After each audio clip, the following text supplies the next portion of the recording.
Isaiah 40. Comfort, comfort my people, says your God.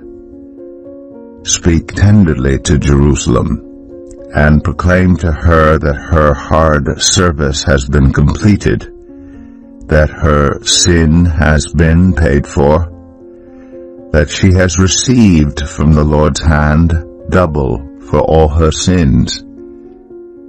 A voice of one calling, "In the wilderness, prepare the way for the Lord, make straight in the desert a highway for our God. Every valley shall be raised up, every mountain and hill made low. The rough ground shall become level, the rugged places a plain, and the glory of the Lord will be revealed, and all people will see it together. For the mouth of the Lord has spoken." A voice says, "Cry out." And I said, "What shall I cry?" All people are like grass, and all their faithfulness is like the flowers of the field.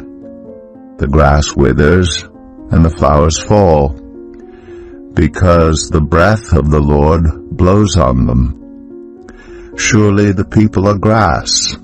The grass withers and the flowers fall, but the word of our God endures forever.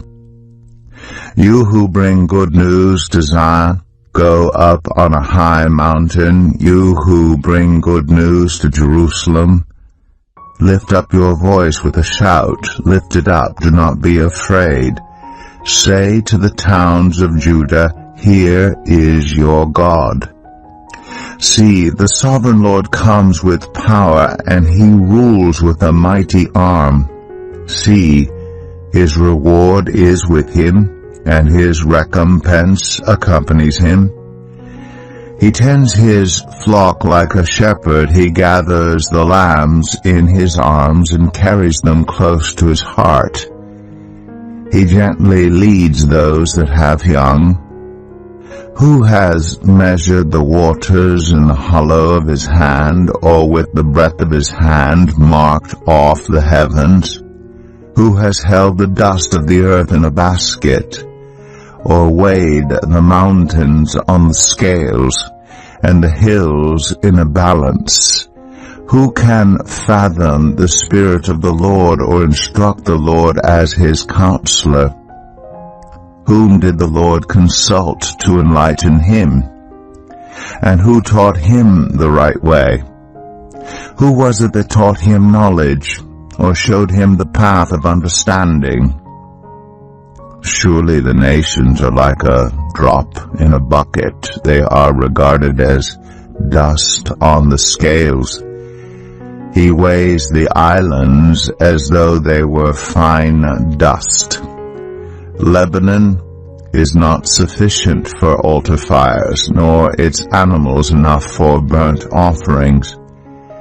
Before him all the nations are as nothing. They are regarded by him as worthless and less than nothing. With whom then will you compare God?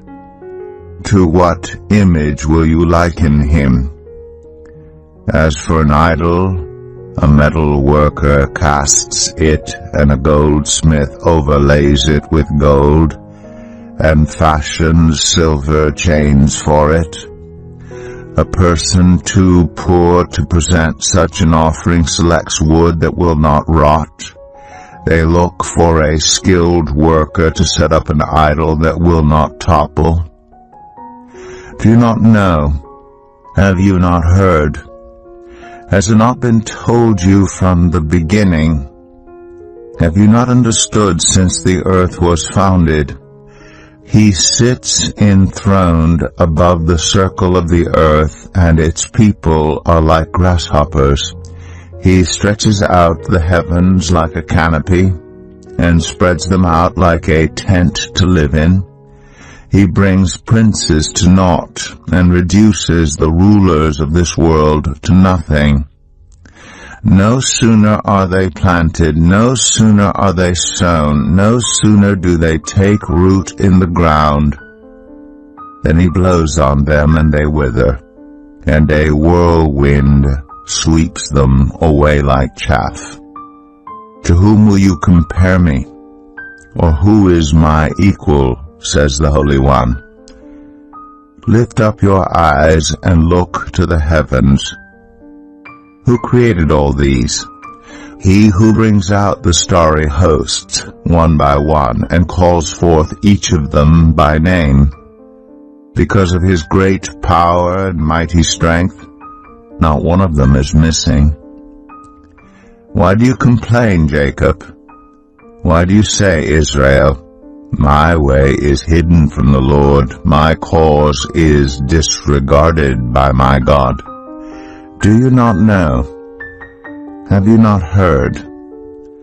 The Lord is the everlasting God, the Creator of the ends of the earth. He will not grow tired or weary, and his understanding no one can fathom. He gives strength to the weary, and increases the power of the weak. Even youths grow tired and weary, and young men stumble and fall. But those who hope in the Lord will renew their strength. They will soar on wings like eagles. They will run and not grow weary. They will walk and not be faint.